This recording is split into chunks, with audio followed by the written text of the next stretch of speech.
When you look at any successful person's career, the starting point to the end point, it looks like exponentially going up. And then we talk about those successes. But in reality, the confidence is something you built over time. Mano pubbang gama dhamma mano setta manomaya manasache padutena 𝗔𝘂 𝗥𝘁𝗵𝗀 tatonam dukkhamang veti 𝗁𝗵𝗲𝗀 It's in Pali. I remember there was a time when during the COVID time when every company was struggling with the supply chain challenges, couldn't get the material to build products, and customers are calling, but you can't get the material to run production. So one day I walked into my purchasing department. I couldn't find my purchasing VP. And then I asked where. She said, she's in war room. So I went to that war room they had. On top is written there, purchasing department will never make our problem Anu's problems.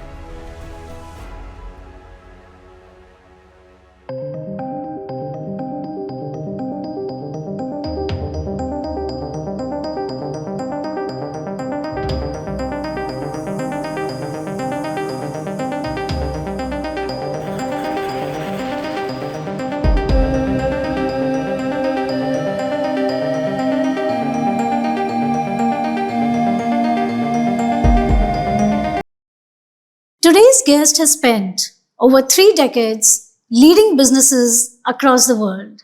He's worked across India, China, Europe, and the US, leading multi-billion-dollar organizations. He has also authored a book on tackling complexity. But today, I want to set aside all of that, and I want to get to know the person behind the boardroom, unraveling his experiences, his beliefs, and the moments that shaped the leader he became. Anu, it's a pleasure to have you on the 𝗂𝗵𝗀 show today. Welcome to the show. Thank you. Thank you very much for having me, Ekta. Good to be with you. So, Anu, tell me one thing. When people introduce you, the first 3 minutes, they talk about your experiences and the companies that you have worked with, you as a CEO. But when you have to introduce somebody, to yourself to somebody, then how do you introduce yourself? I'm a small village boy who grew up in central part of Sri Lanka.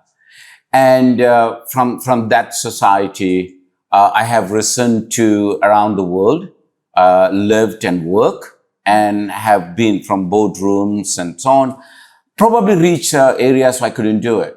And every moment when I see a challenge, when I see a problem, I use what I learned from my small village to solve them, that shape who I am. And the value system, the beliefs were all shaped from that little village. Yeah. That's nice. So tell me one thing, Anu, every leader has one belief that quietly guides almost every decision that they make. Now, what's the belief that you have carried throughout your life, and the belief, that has never changed for you, and where did that belief come from?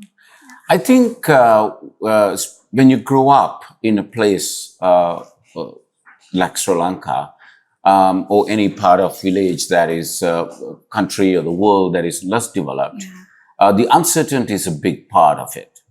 Like, for example, we're not sure when we go to school, the school bus coming or not. Yeah. But we're also not sure even if the school bus comes, whether they stop or not, because maybe it's already full. And by the time it comes to your station. So, but there's one thing for sure. I will be on time at school. Whether I run or I ride a bicycle or I get a ride from somebody. I think that being uncertainty is a huge part of our life. Yeah. Because we lived in a society that is unpredictability is the norm, inability to but we always believe that you can do it. Yeah. You can do it. If you put your heart and mind into it, you can do it. And there will be many rejections along the way. Right. So there'll be a lot of people who will tell you you're not capable, you're not suitable. But if you put your heart and mind into it, you can do it. And that's the fundamental belief I've seen. I know when I start something, I don't have everything I need to get it done. I don't have the knowledge necessary. I don't have the skills necessary. I don't have money and other resources necessary. But that's what we embrace as young because of that uncertainty, because of preparedness for the rejections. But you can still get it done and get there because we believe that's the norm. Okay, so primarily, if I understand, you believe that one has to be prepared for the unknown stuff and the challenges that come across the way. So what are some of the qualities you feel, one should have to be prepared for this? I think, there are many lessons that we could learn, even from the ancient wisdom, that you tend to internalize as you go and reflect back on yourself. For example, I think even great leaders like Sun Tzu, who wrote the book Sun Tzu being far the art of war, he talked about the recklessness leading to losing the war. So that basically means you go and do many things in life. So if you go and do many things, and if you say yes to anybody who try to distract you from your journey, there is no way you're going to get to the destination that you want it to be. So that means the focus, right? So the ability to say no is a strength. Those people say no to something, they're saying yes to something much deeper because they have a plan, they have a mission to get there. So that's a very, very important, because anything in life worth getting is hard. Yeah. The chances of failure is very, very high. How you reduce that failure, the risk of getting failed, and how we make it happen is because you have to give all what you have. That means you're going to say no to many things. You're going to focus on what matters to you. And then also important is to making the decisions that's necessary. So there are many times that people tend to delay the decisions. I'll do it later. I don't know. But you will never have enough information to make a decision. Yeah. Simply never. Because determinism doesn't exist in life. Because it's all uncertainty. So you have to make the decision. Maybe that decision is wrong. That's okay. You can correct it. You can correct it and keep guiding the small decisions you make to get. I think those are real, probably two of the most important qualities that one should develop as they build their career and life. So if I just ask you two qualities which are important for the career, for anybody, who's actually trying to build their career, what are the two qualities that Anu actually suggests? Yeah, just in 2 words. Yeah. The focus. Yeah. And the ability to make tough decisions. Okay. So note that down. Now, Anu, actually, you rose from the village to where you are today. Yeah. That's a phenomenal journey. Now, if I may ask you, who's that first person who saw that greatness in you? I think that was my parents. And I think my parents had... I grew up in this village. I have 9 siblings. So 8 siblings and myself. So it's 9 children for my family. And I'm the youngest one. And many of my brothers and my father kind of asked them to help in his farm and so on. But he never did that for me. So I was like always the priority is the school. Priority is the focus. So, and when I look back today, I don't know why he didn't invite me, and maybe because I'm so much of a distraction, or just he saw something that he saw a potential. I think they did. They really did see potential. My mother and father, they saw that. So that's definitely. And then on another side, I lived in this Buddhist village, and it's very common in a Buddhist village. We have these major processions, and then people donate things. And my father donated myself to the temple to be a monk at the age of 9. So I'm going to be a monk. And then the overnight, the monks were there chanting for my success in that. But then there was one very senior monk in overnight chanting. around 4 a.m., he talked to me and then he said, this guy should not ordain. Oh. I don't think he used the word guy, but he said he should not ordain at this time. Yeah. He can be much more useful to the society by continuing his studies and help much more in the society and the world and the country. And then if he changes his mind later, that's a different story. But contribution, he can do much more than becoming a monk. I think that's huge when I think of it. I can't believe what he saw that. But I'm so grateful. So I went back home next day. So that was the first of a kind in the village that somebody get donated. But then the monks also analyze and say, a parent's donating a son to the Buddhism, it not necessarily mean he has to be a monk. He has to live a life that is meaningful to the society and contributing. So probably those are the two occasions that I had great people, parents, and that teacher who saw the potential. So great. I think that's a very interesting anecdote that you shared with us.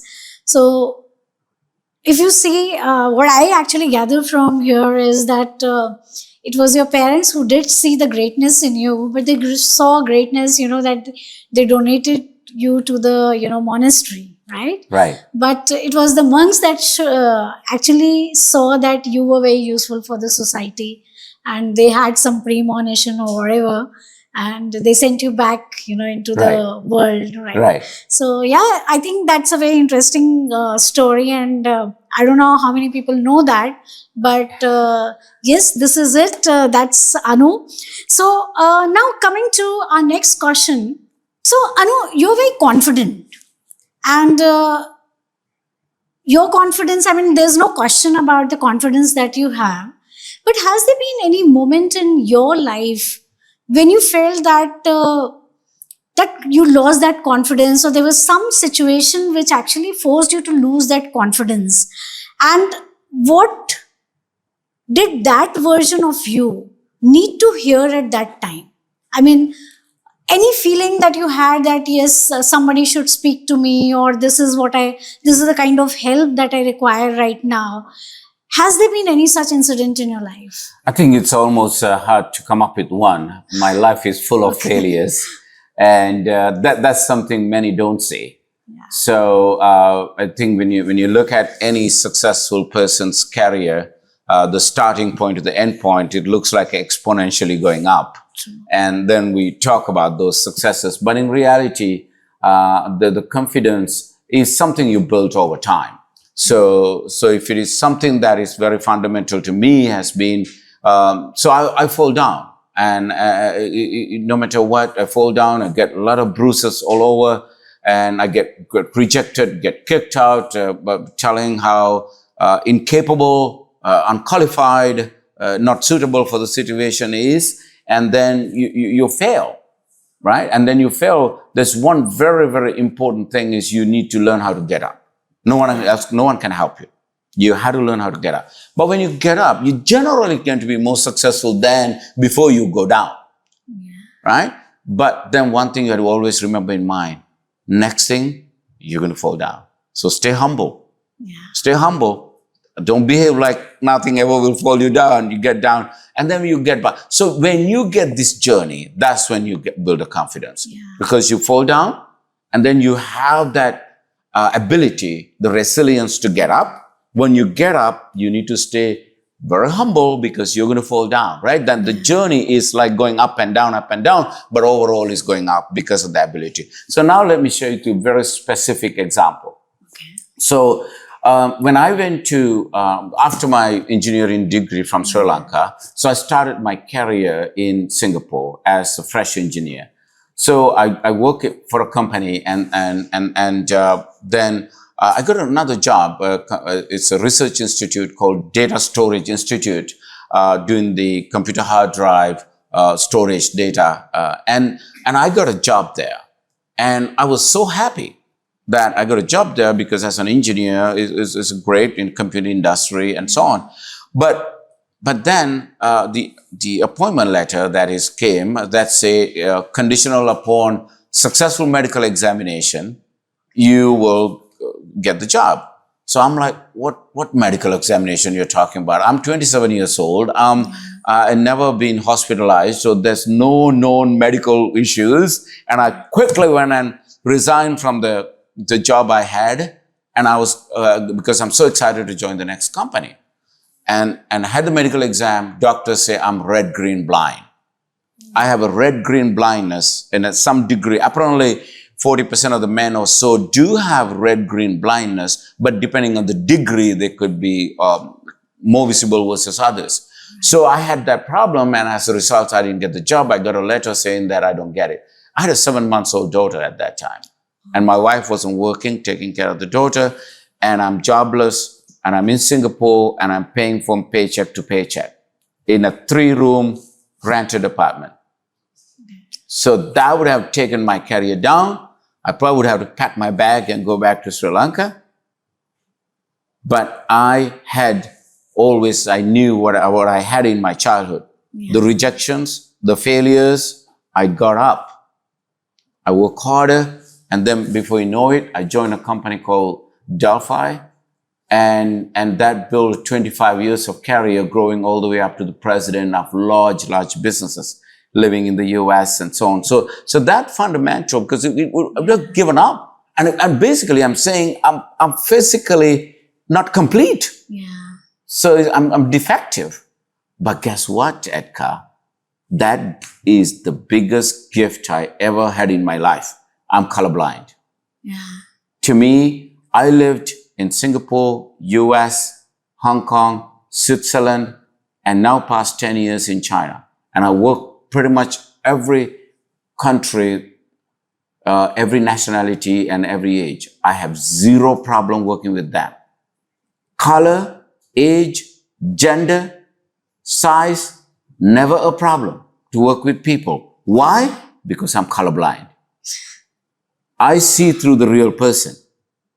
I don't see the skin color. I don't see the body shape. I don't see the passport. I see through the real person. So sometimes in failures, what you think is a failure, the lesson is your biggest asset.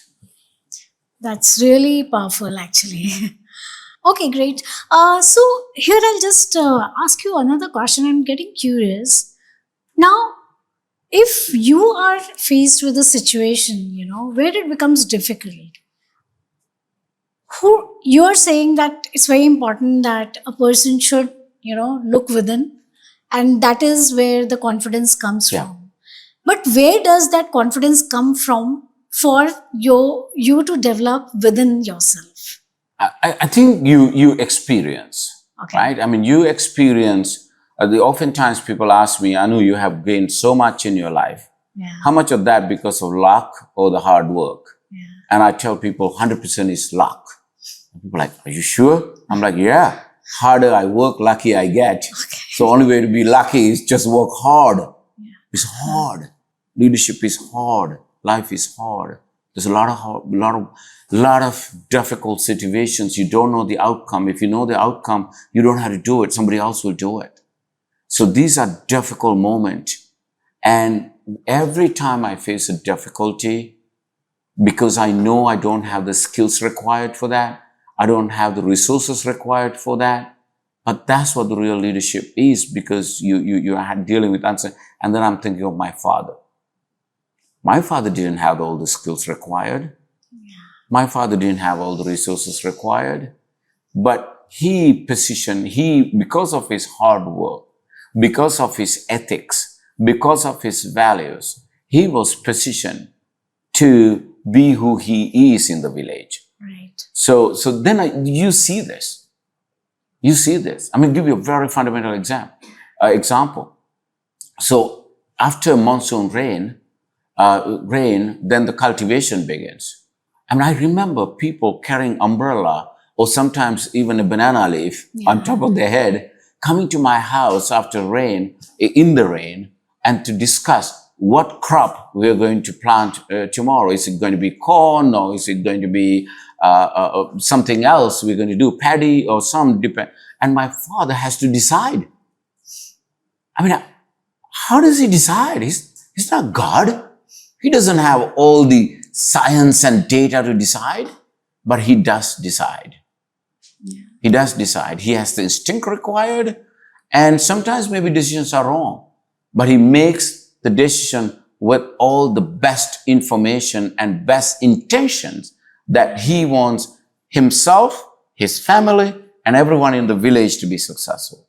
Right. So that's what it comes in, because you never have all the information necessary. Never will.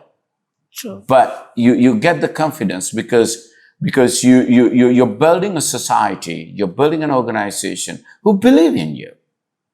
They don't expect you to be right always, because it's impossible to be right. Some leaders want to pretend that they are right. Yeah. So if you can make 51% right decisions, or at least on the impact standpoint, you're very successful. Great. So,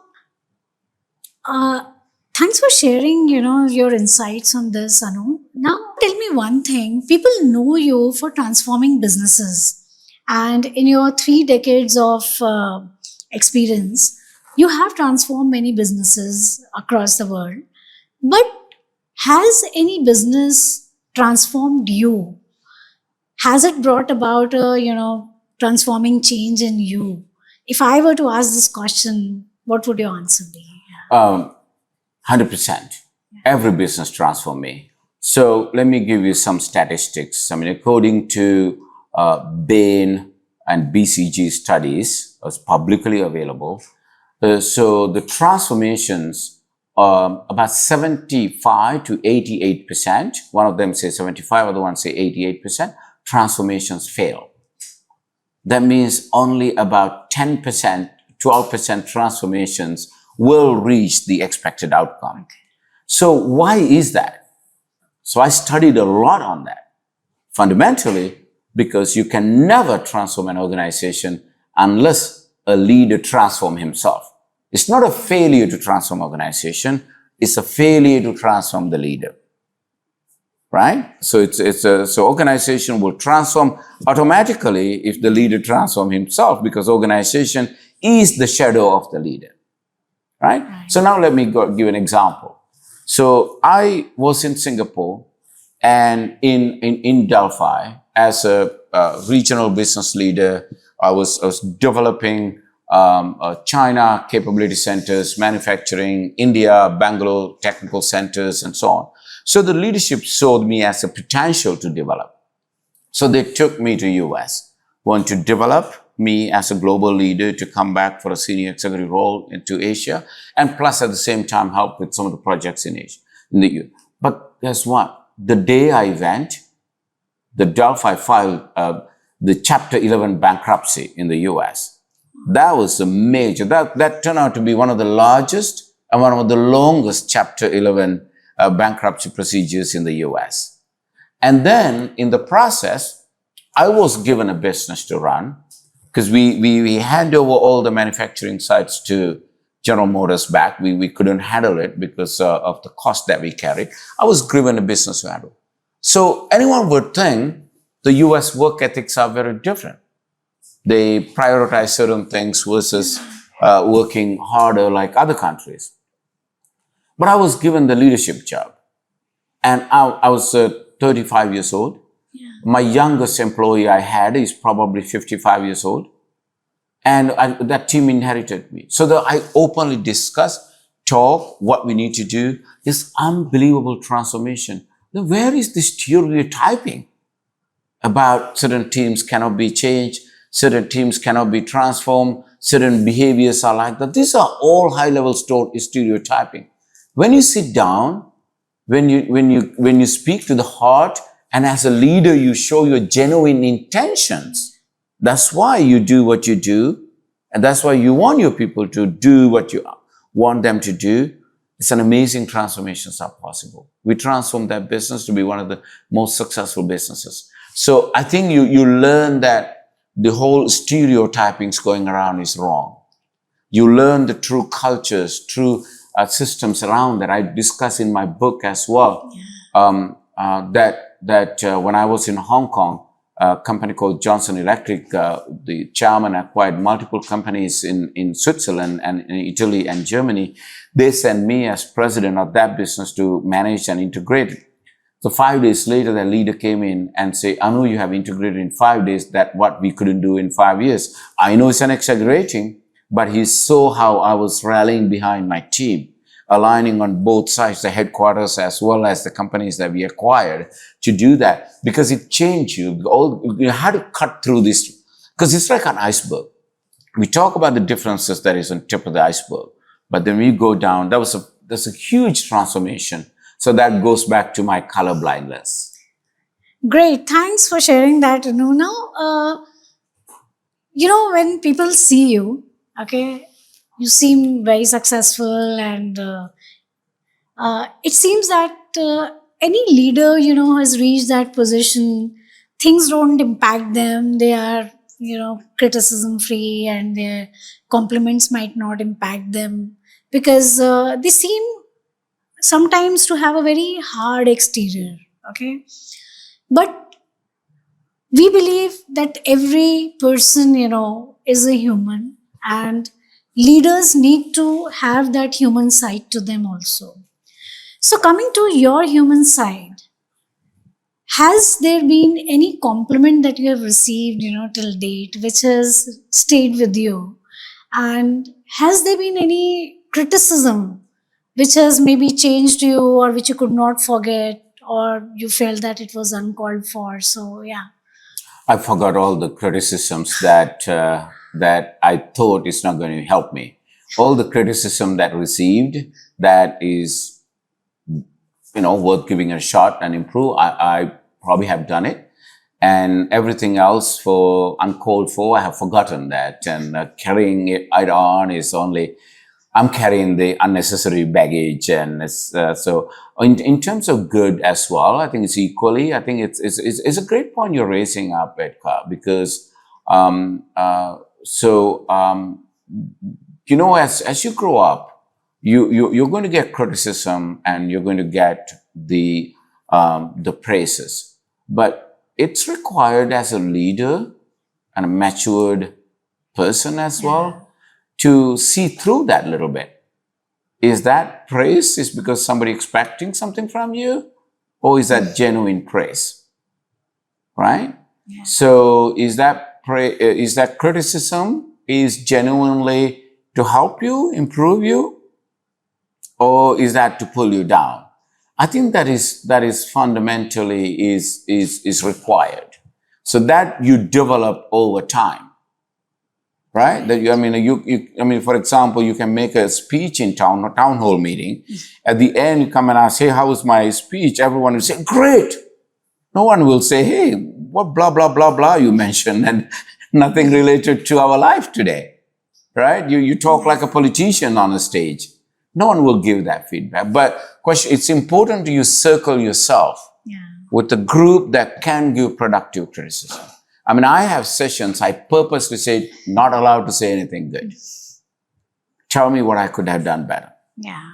Right? So I think that's what leaders do, is to cut through that praise. And so if it is good, then by repeating it, you will see a bigger impact. Right? If it is bad, by correcting it, you should see a bigger impact. So always focusing on that impact. So Anu, while we are at it, I wanted to ask you one very specific question. What is the quality, that you feel leaders should possess in order to be successful in their role as a CEO? It's definitely the value system. It's who you are as a person and being human. So, can you give any particular examples? You can quote any examples in this aspect? Now, I have seen many leaders. I think if you look at in 2024, the data that shows that 40% of the CEO departures happen for ethical reasons. Oh.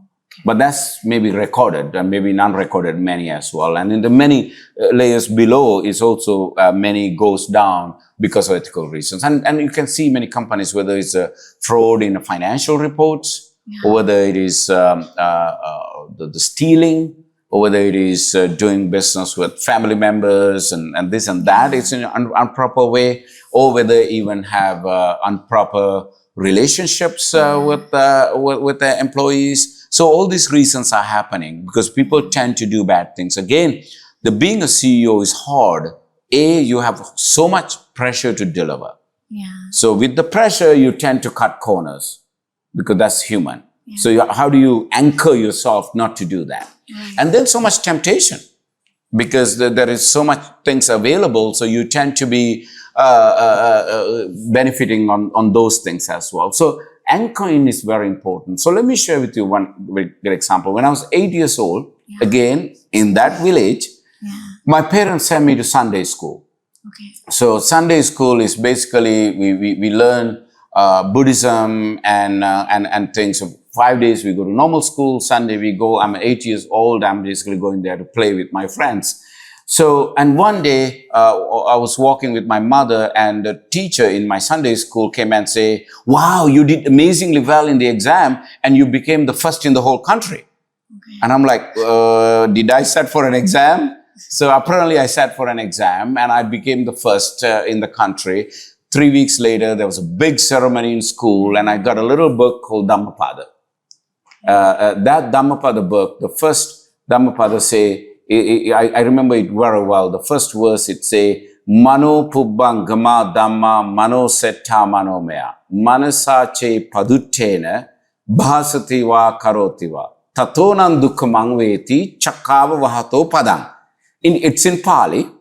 So that means the five senses that you have doesn't work well if your mind is not in a good place.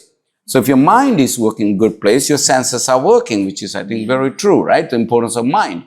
So it says about, and then you ask about why and so on. Then there's a story that says there was a monk who is blind. Then other monks asked Buddha why he was blind.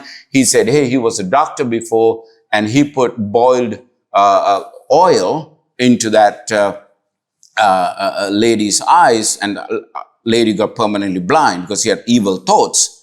And as a result, doctor is born again and again as blind. I mean, again, the story is right or wrong, rebirth right or wrong. That's not what I'm arguing. Because I'm 8 years old, it went into my mind, if you do bad things will happen to you. If you do good things will happen to you. 𝗓𝗵𝗶𝘀 padang. That means it is like the wheels coming behind the ox.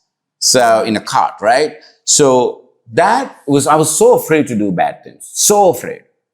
I never get to do anything, the lying, cheating, manipulation, that doesn't enter my world.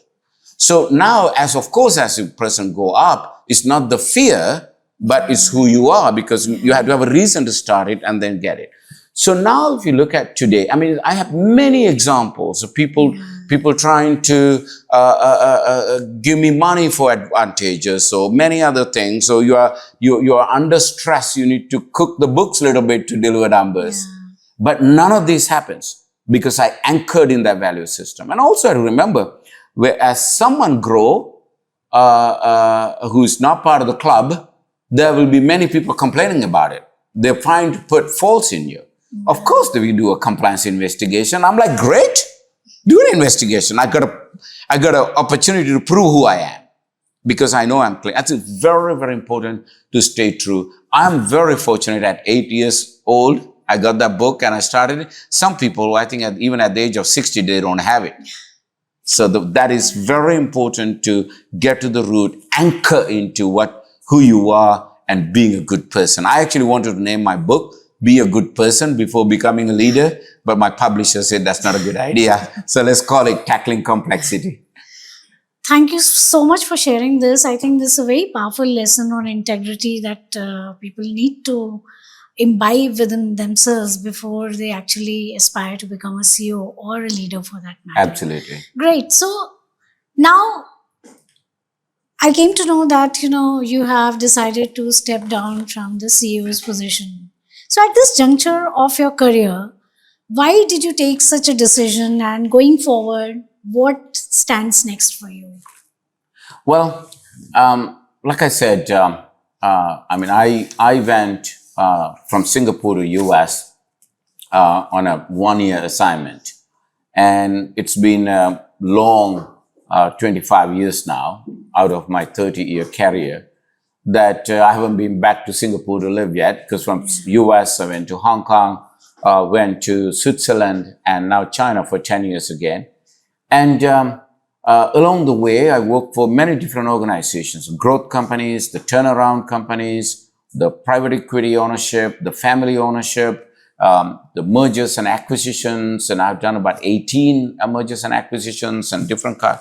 So, and then, of course, when you do that, people who work harder, get things done, get promoted, right? And get bigger responsibility and financially better and contribution standpoint better. So I had a very rapid growth curve. Yeah. So at the age of 55, I decided, that was last year, I had to make a decision what I would do. One, I could continue to do what I'm doing. I'm at the highest stage in earnings power and highest stage in a skill set to go and transform another company or continue to do what I'm doing, right? So no one would ever step down. So if you look at, we started the conversation thing, I'm very unconventional. So village boy from a small village in Sri Lanka came here is very unconventional. Yeah. So should I go on a conventional path, more money, more power, more fame, or I do something unconventional? So I had that discussions with my leadership, and they wanted me to give me an year. So we worked through an year. We had a transition. I did that. So what I want to do now is, if I focus on one company, of course I'll transform, but it's one company, one group of leaders. But now I'm free. Now I'm able to bring this message and inspiration to many. Hopefully it's an inspiration. And yesterday I spoke in one of the universities in India, and I think I repeated myself. I'm a small village boy from a small village in Sri Lanka. Just to give some inspiration, if I could do it, you can do it too. True. And these are the few things you need to do. I need to bring that message. So that is it's very purposeful for me, and creating another 100, 200 inspiration. That is big deal for me. And the second, I want to focus on the impact, right? So the impact standpoint, I have realized the CEOs today, they are under tremendous pressure. That's why many transformations fail. CEO attrition is hard. There's such stressful, such lonely jobs. So we have consultants, they strategize and go. We have operators, they're busy day and day. And we have academia, they're busy in research, they're measured on the research success. So creating impact for the CEO is a lonely job. So I want to be shadow to that CEO as a CEO coach, as a thinking partner, as someone who has an intimate relationship to coach at the top. Because if you don't transform the top of the organization, you're not transforming the company. You can't transform a culture of the company through HR. You can't reduce attrition through HR. These are all top leadership problems. So that's what I do. I do CEO coaching, so one-on-one CEO coaching that help make a bigger impact. And then I bring that message to young leaders through academic and through the research work. Great. I'm sure if, CEOs are watching and young students are watching, they'll know exactly, how to contact Anu and understand from him what, he can bring to the table. So Anu, tell me one thing. At the end of our lives, we don't remember quarters or revenues or promotions, yeah? We remember the moments in our life. So in your life's journey, which is that one moment that you hope never fades away? It could be anything. Yeah. I think how my teams came together. And we have been criticized as a team. We have been punished as a team, but we solved their problems and we always maintained team unity. And every single team I led, even today, that's one thing they talk about. We were family. We knew each other's heartbeat. We couldn't be taken down by challenges. Because I remember there was a time during the COVID time, when every company was struggling with the supply chain challenges, couldn't get the material to build products, and customers are calling, but you can't get the material to run production. So one day I walk into my purchasing department. I couldn't find my purchasing VP. And then I asked where. She said, she's in war room. So I went to that war room they had. On top is written there, purchasing department will never make our problem Anu's problems. Because we created that level of a feeling, attachment. That's what it is. I didn't even know that they had that there. But they knew they will never make their problem my problem. Of course, they will come and ask help if they need it, but they were willing to go through that wall for me because we built that bond. And even today, they are my best friends. Most of my friends are work friends because, like I started the conversation, I focus a lot on work. Yeah. So most of my friends are also work friends. Even though now we don't work together, they're still my closest friends because we built that unity. We solved problems together. We went through hardships together, and then we built amazing bonds for life. That's really amazing. You mean to say they really actually had put it on the wall? They did. Wow. They did. And not only that, I never had a supply chain shortage. I will say it one more time. I never had a supply chain shortage during COVID for any of my customers. Interesting. So coming to the rapid fire round, Anu, leadership becomes dangerous when? Complete this sentence. When you think you know the answer. Okay.